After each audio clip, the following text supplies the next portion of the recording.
إن الحمد لله نحمده ونستعينه ونستغفره ونعوذ بالله من شرور أنفسنا وسيئات أعمالنا من يهده الله فلا مضل له ومن يضلل فلا هادي له وأشهد أن لا إله إلا الله وحده لا شريك له وأشهد أن محمدا عبده ورسوله لا نبي بعده.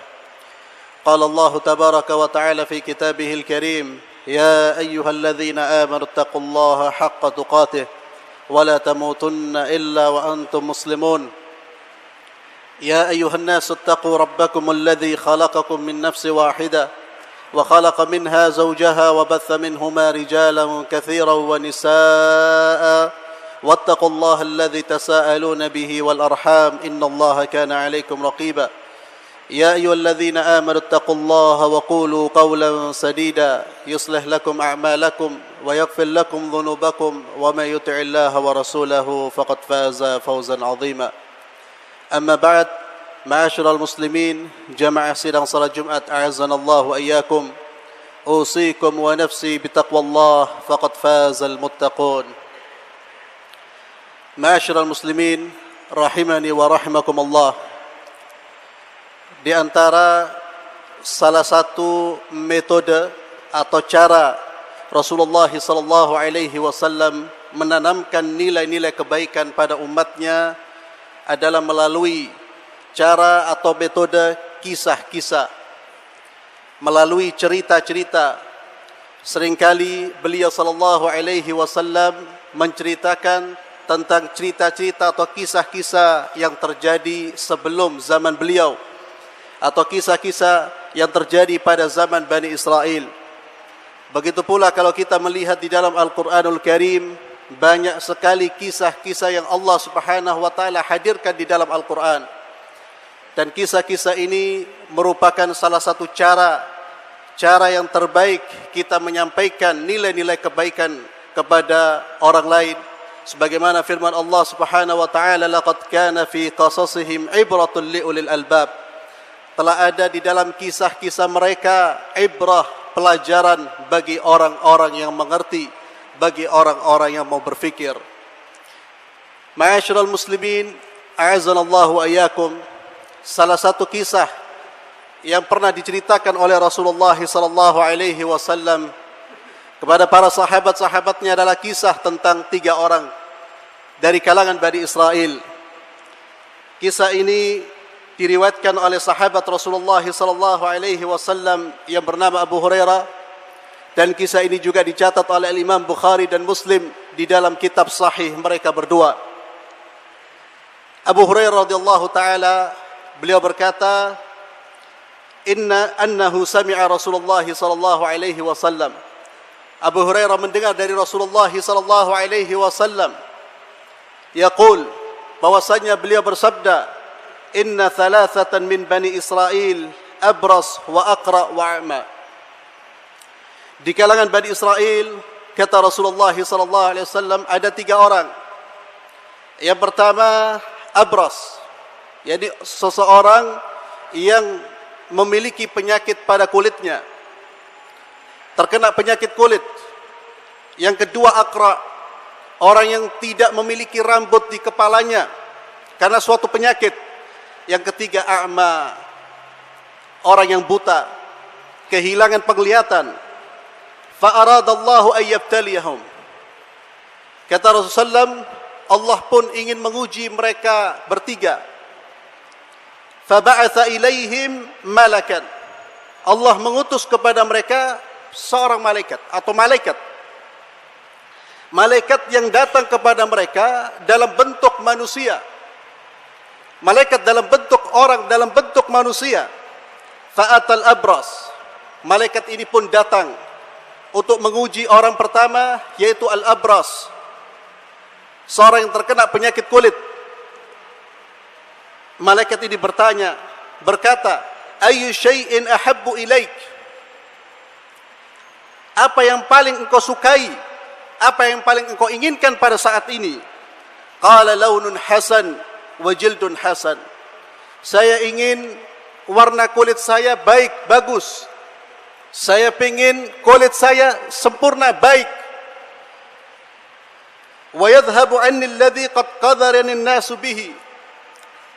Dan saya ingin agar penyakitku yang membuat orang lari dari saya ini hilang. Agar Allah menyembuhkan penyakit saya. Qala famasahahu. Maka malaikat ini mengusap orang tersebut. Fadhahaba anhu qadaruh. Hilanglah penyakit yang berada di dalam tubuhnya. Hilanglah penyakit kulit yang dia derita sehingga kulitnya menjadi baik. Fa'u'tiya launan hasanan wa jildan hasan. Maka orang ini pun Allah beri kulit yang baik, kulit yang sempurna. Kemudian malaikat yang berupa manusia ini menawarkan penawaran yang kedua. Ayyul mali ahabbu ilaik. Harta apa yang paling kau cintai? Qala al-ibil. Harta yang saya inginkan sekarang adalah unta. Fa'u'tiya naqatan usyra. Maka dia pun diberi unta yang sedang hamil. Faqala barakallahu laka fiha. Malaikat ini mengatakan barakallahu lak. Semoga Allah Subhanahu wa taala memberikan berkah pada hartamu ini. Ditinggal oleh malaikat ini. Kemudian malaikat ini mendatangi orang kedua, al-aqra, orang yang terkena penyakit kulit di kepalanya sehingga tidak tumbuh rambut sehelai pun. Faqala ayyu syai'in ahabbu ilaik. Sekarang yang paling kamu sukai apa? Yang paling kamu cintai apa? Qala sya'run hasan. Saya ingin rambut yang baik. Wa yadhhabu 'anni alladhi qad qadhara an-nasu bihi. Atau wa yudhhib. Dan aku berkeinginan agar Allah Subhanahu wa taala menghilangkan penyakitku, penyakit yang membuat orang manusia merasa jijik berdekat denganku. Orang merasa tidak suka denganku. Famasahahu. Maka diusap. Fadhahaba anhu. Hilanglah penyakitnya. Wa utiya sya'ran hasanan. Dia pun memiliki rambut yang baik. Qala ayyul mali ahabbu ilaik. Sekarang harta apa yang paling kamu inginkan? Qala al-baqaru. Saya ingin sapi. Fa'utiya baqara hamila. Maka diberikan sapi yang sedang hamil. Faqala, dan didoakan barakallahu laka fiha. Semoga Allah Subhanahu wa taala memberkati hartamu, memberikan barakah kepadamu di dalam hartamu. Lalu malaikat ini mendatangi orang yang ketiga, fa'atal a'ma. Dia pun datang kepada orang yang buta. Qala ayyu syai'in ahabbu ilaik. Apa yang kamu inginkan sekarang? Qala ayyaruddallahu alayya basari. Saya ingin Allah mengembalikan penglihatan saya. Fa'ubsira bihin nas, sehingga saya bisa melihat orang-orang, saya bisa melihat manusia.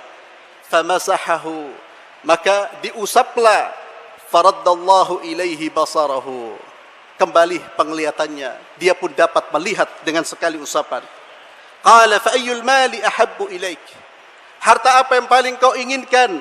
Qala al-ghanam, kambing. Saya ingin kambing. Fa utiya syatan walidan. Maka didatangkan kambing yang sedang hamil. Fa untija hadani wa walladha hadha. Semua binatang, unta, sapi, kambing yang diberikan kepada tiga orang ini, yang diberi unta, untanya melahirkan beranak pinak. Bahkan beranak sampai dia memiliki unta sebanyak wadin, sebanyak satu lembah. Demikian pula yang mendapatkan bakar, yang mendapatkan sapi. Sapinya beranak sehingga melahirkan sapi yang begitu banyak sekali. Begitu pula yang diberi syat atau yang diberi ghanam, diberi kambing. Kambingnya pun beranak pinak sehingga menjadi atau melahirkan kambing yang banyak. Dia pun memiliki kambing yang banyak.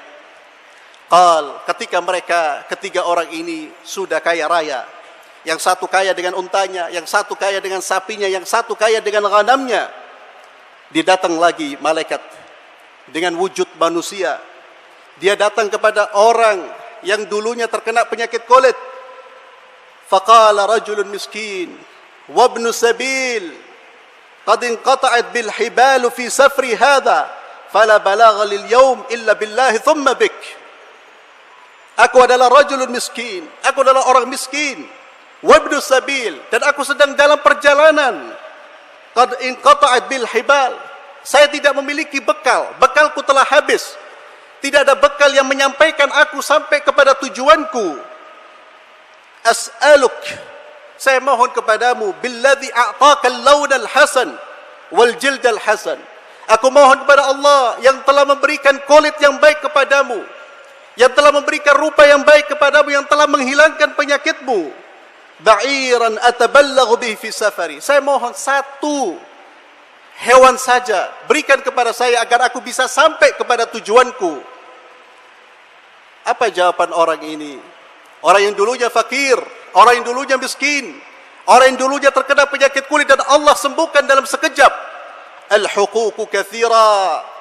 Tak bisa. Saya banyak tanggungan, banyak hal yang saya harus keluarkan, banyak kewajiban yang harus saya keluarkan. Saya tidak mampu memberimu walaupun satu hewan pun. Faqala lah, maka malaikat ini berkata, ka'anni a'rifuka alam takun abras yakdharuka an-nas. Malaikat ini berkata, sesungguhnya saya tahu, sesungguhnya saya tahu siapa dirimu. Saya pernah tahu siapa engkau. Bukankah engkau dulunya adalah abras, orang yang terkena penyakit kulit? Dulunya kamu memiliki kulit yang tidak baik, sehingga orang pun lari darimu. Fakiran, engkau adalah orang fakir. Fa'ataqallahu al-mal, dan Allah telah memberimu harta. Faqala innama warithu hadzal mal kabir an kabir. Bukan Allah yang memberi harta saya, ini adalah hasil warisan. Warisan yang saya terima dari nenek moyang saya. Maka malaikat ini berkata, in kunta kadziban fasayyarakallahu ila ma kunt. Kalau engkau berdusta, Allah akan kembalikan engkau dalam kondisimu semula. Ditinggal. Fa wa atal aqra fi suratihi wa hayatihi. Datanglah malaikat ini kepada seseorang yang dulunya terkena penyakit botak atau tidak ada rambut di kepalanya. Faqala lahu mithla ma qala. Malaikat yang berwujud manusia ini berkata seperti perkataan kepada orang yang terkena penyakit kulit. Dia mengatakan, sesungguhnya saya orang miskin, saya orang fakir, saya sedang dalam perjalanan, tidak ada bekal bagi saya untuk menyampaikan diri saya sampai kepada tujuan. Berikan satu tungganganmu, satu hewanmu yang banyak ini, berikan satu saja agar saya bisa melanjutkan perjalanan saya. Dia pun mengatakan seperti perkataan orang pertama, al-huququ katsira. Banyak tanggungan, banyak beban. Lalu diingatkan, bukankah engkau dulunya orang yang terkena penyakit, lalu Allah sembuhkan? Bukankah engkau dulunya orang fakir yang Allah berikan kekayaan kepadamu? Dia mengatakan, tidak, ini kekayaan dari hasil warisan saya. Maka malaikat ini berkata, wa in kunta kadziban, kalau seandainya engkau berdusta, maka Allah akan mengembalikan engkau pada kondisimu semula. Ditinggal. Dua orang menolak memberikan hartanya. Dua orang kufur kepada Allah Subhanahu wa taala, kufur nikmat. Malaikat pun datang kepada orang yang ketiga, yaitu orang yang buta. Fa'atal a'ma fi surati wa hay'ati faqala rajulun miskin wa ibnus sabil. Saya adalah orang miskin, saya adalah orang yang dalam perjalanan. Fala balagha lil yawm illa billahi thumma bik. Dan tidak ada yang bisa menyampaikan aku sampai kepada tujuanku kecuali karena pertolongan Allah, kemudian pertolongan dirimu. As'aluka billadhi radda alayka basarak syatan atabalaghu biha fi safari. Saya mohon satu hewan tunggangan, satu saja hewan tunggangan agar saya bisa sampai kepada tujuanku. Apa jawaban orang yang buta yang kemudian Allah sembuhkan? Faqala qad kuntu a'ma faraddallahu alayya basari. Dulunya aku adalah orang yang buta dan Allah mengembalikan penglihatanku. Fakhudh ma syi'ta, ambillah sesukamu, wada' ma syi'ta, dan tinggalkan sesukamu. Fa wallah la ajhaduka al-yawm bi syai'in akhadtuhu lillah. Demi Allah, saya tidak akan menolak, saya tidak akan menghalangi dirimu sesuatu yang aku diberi oleh Allah Subhanahu wa taala. Faqala amsik malak, amsik malak. Maka malaikat itu berkata, amsik, tahan hartamu. Saya tidak akan mengambil satu pun dari hartamu. Fa innama ubtulitum. Sesungguhnya kalian bertiga sedang diuji oleh Allah, sedang dicoba oleh Allah Subhanahu wa taala. Faqad radiyallahu anka Sungguh Allah telah ridha kepadamu, wa sakhita ala sahibaik, dan Allah murka terhadap dua saudaramu, dua orang Allah murka terhadap mereka dan Allah ridha terhadapmu. Ma'asyiral muslimin, a'azzallahu wa iyyakum. Di dalam kisah ini banyak pelajaran yang bisa kita ambil. Yang pertama, Allah Subhanahu wa taala pasti akan menguji kita, pasti akan memberikan ujian kepada kita, dan ujian Allah tidak hanya berupa sesuatu yang kita senangi, yang kita tidak senangi, berupa sesuatu yang membuat kita merasa sempit. Tapi ujian Allah juga berupa sesuatu yang kita senangi. Kesehatan adalah ujian dari Allah. Harta yang banyak adalah ujian dari Allah. Apakah mereka mampu bersyukur kepada Allah? Apakah hartanya mendekatkan dia kepada Allah atau justru menjauhkan dia dari Allah Subhanahu wa taala? Apakah kesehatan dia manfaatkan untuk mendekatkan dirinya kepada Allah atau justru untuk menjauhkan dirinya dari Allah Subhanahu wa taala? Begitu pula orang yang fakir, dia diuji oleh Allah Subhanahu wa taala, apakah dia mampu bersabar? Ujian tidak hanya dalam bentuk sesuatu yang tidak kita sukai, tapi yang kita sukai itulah ujian dari Allah Subhanahu wa taala. Maka hendaklah kita sadari bahwa kekayaan ini adalah ujian dari Allah, sebagaimana Allah memberikan 3 orang ini kekayaan yang melimpah. Subhanallah, yang 2 kufur nikmat. Yang 2 kufur nikmat. Dia menolak memberikan hartanya. Bahkan dia menolak mengakui bahwa harta itu dari Allah. Allah murka kepada mereka. Yang satu syukur nikmat, dia berikan hartanya, dia sadari bahwa kekayaan semua yang dia miliki, akhadtuhu lillah, saya mengambilnya dari Allah Subhanahu wa taala, dan sekarang Allah ingin mengambil sedikit, maka saya berikan ini milik Allah, ini bukan milik saya. Subhanallah, la in syakartum la azidannakum wa la in kafartum inna adzabi lasyadid. Allah Subhanahu wa taala firman, kalau seandainya kalian bersyukur kepada Allah, Allah akan tambah nikmat kita. Kalau kita bersyukur kepada Allah, dan bersyukur bukan hanya sekedar mengucapkan alhamdulillah, bukan hanya sekedar formalitas alhamdulillah melalui lisan kita, tapi bersyukur kepada Allah adalah dengan hati, dengan keyakinan. Kita meyakini apa yang kita miliki, kenikmatan yang kita miliki, yang kita dapatkan sekarang semuanya berasal dari Allah.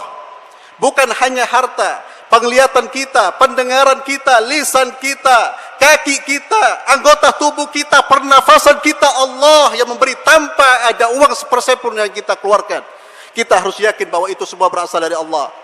Ini fondasi syukur yang pertama. Kemudian yang kedua, kita ucapkan dengan alhamdulillah. Orang yang bersyukur senantiasa berzikir alhamdulillah.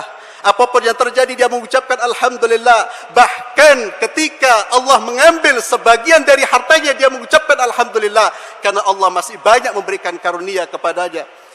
Dan wujud syukur yang ketiga, selain keyakinan lisan, adalah memanfaatkan pemberian Allah di jalan Allah. Ini wujud syukur yang paling penting, memanfaatkan pemberian Allah di jalan Allah. Mata yang Allah berikan kepada kita, kita manfaatkan untuk melihat sesuatu yang diridhai oleh Allah. Telinga yang Allah berikan kepada kita, kita bergunakan untuk mendengarkan sesuatu yang diridhai oleh Allah.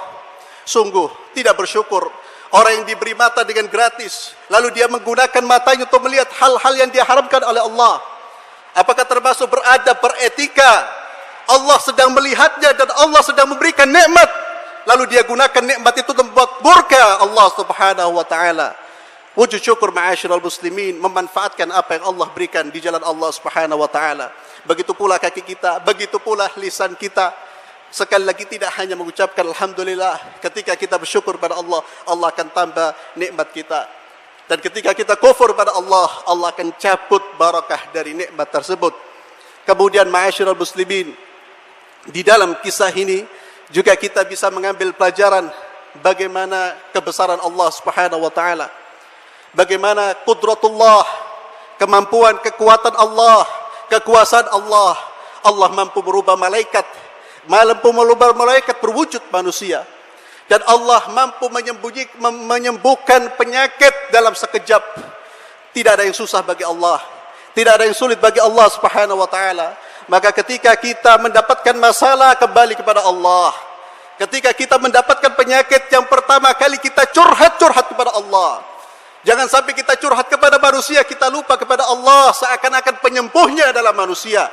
Naam, Dokter dia adalah bisa menyembuhkan, bukan menyembuhkan, tapi dia adalah wasilah, perantara yang mana Allah gunakan dokter tersebut untuk menyembuhkan penyakit, tapi penyembuh hakiki adalah Allah tabaraka wa taala.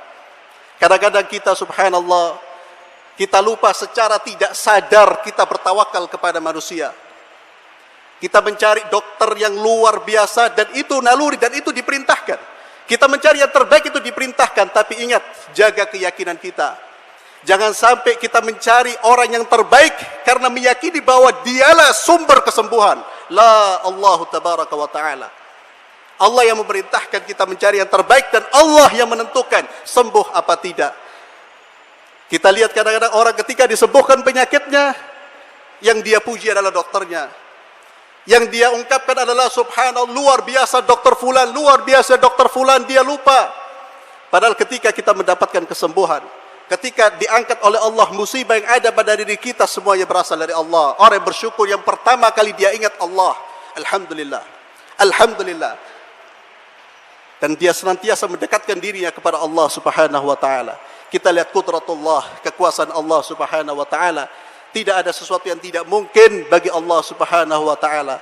Barakallahu li wa lakum fil Qur'anil azim. Wa nafa'ani wa iyyakum bima fihi minal ayati wa dhikril hakim. Wa taqabbalallahu minna wa minkum tilawatahu innahu was sami'ul alim.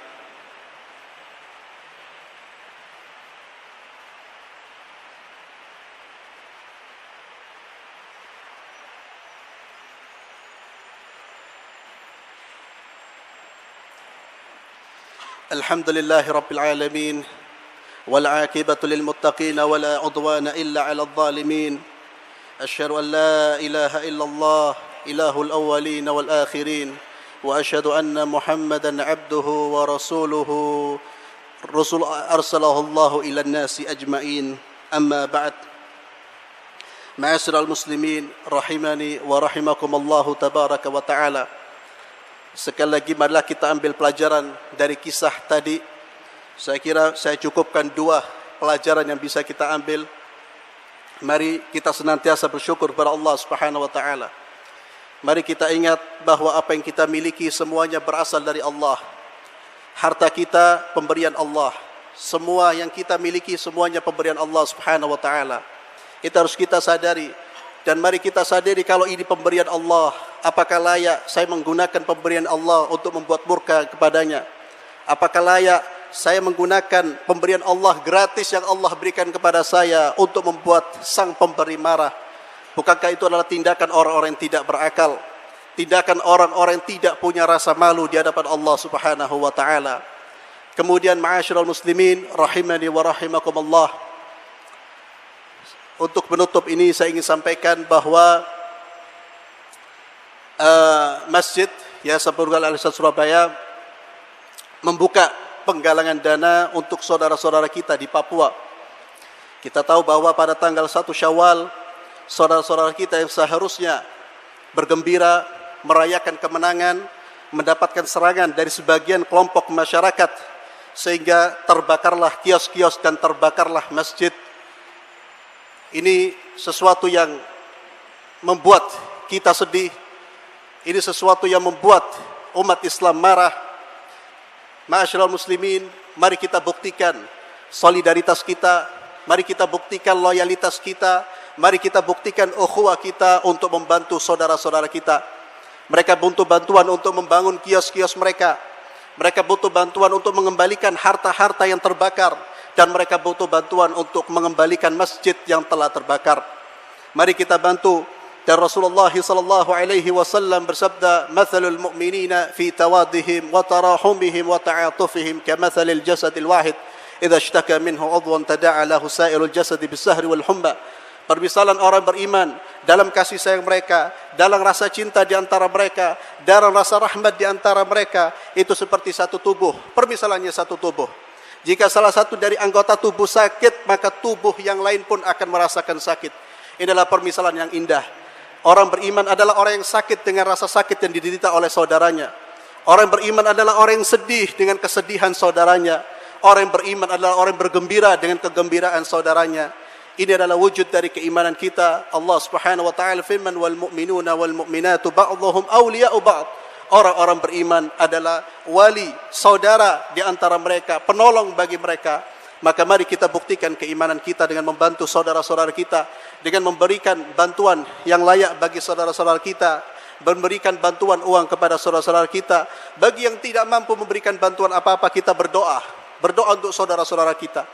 Ujian yang Allah berikan kepada saudara-saudara di Papua itu ujian buat mereka. Beginilah kehidupan adalah ujian. Begitu pula itu adalah ujian bagi keimanan kita. Apakah kita menerapkan prinsip ukhuwah yang itu merupakan lahir dari keimanan kepada Allah Subhanahu wa taala? Ini ujian kita. Apakah kita termasuk orang-orang yang ihtimam terhadap amrul muslimin, terhadap perkara-perkara umat Islam? Man lam yahdam bi amril muslimin falaysa minhum. Orang yang tidak peduli dengan urusan kaum muslimin, maka dia bukan dari golongan mereka. Ini yang bisa kita lakukan. Dan alhamdulillah saudara-saudara kita dengan kejadian ini, subhanallah ada hikmahnya. Saudara-saudara kita atau ormas-ormas yang dulunya tidak pernah bertemu, sekarang semuanya bertemu, semuanya bersatu. Ini adalah hikmah di balik penyerangan tersebut.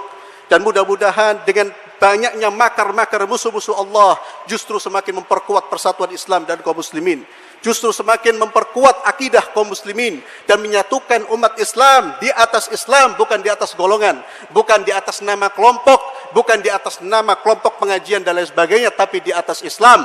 Apapun mazhabnya, selama dia ahlu sunnah wal jamaah, dia adalah saudara saya, dia adalah muslim yang dia memiliki hak untuk saya bela, untuk saya bantu, untuk saya cintai. Inilah konsep Islam yang benar, inilah konsep ahlu sunnah wal jamaah. Mudah-mudahan khutbah ini bermanfaat bagi kita semua. Mari kita tutup dengan doa kepada Allah Subhanahu wa taala. Allahumma salli wa sallim ala sayyidina Muhammad. Allahumma ya arhamar rahimin, Allahumma ya akramal akramin, Allahumma ya malikal mulk ya aziz ya ghaffar ya sattar ya rahman ya rahim.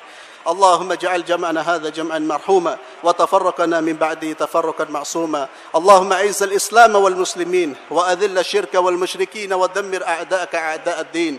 اللهم إنا نسألك الهدى والتقى والعفاف والغنى. اللهم تقبل صالحات أعمالنا. اللهم تقبل صيامنا وقيامنا وركوعنا وسجودنا وجميع صالحات أعمالنا. ربنا ظلمنا أنفسنا وإن لم تغفر لنا وترحمنا لنكونن من الخاسرين. ربنا آتنا في الدنيا حسنة وفي الآخرة حسنة وقنا عذاب النار. اللهم اجعلنا من الشاكرين، اللهم اجعلنا من الذكارين، اللهم ولا تجعلنا من الكافرين، ولا تجعلنا من المنافقين، ولا تجعلنا من الفاسقين. اللهم اجعلنا من المؤمنين المتقين. ربنا آتنا في الدنيا حسنة وفي الآخرة حسنة وقنا عذاب النار. وصل اللهم على سيدنا محمد وعلى آله وصحبه وسلم والحمد لله رب العالمين. أقيم الصلاة.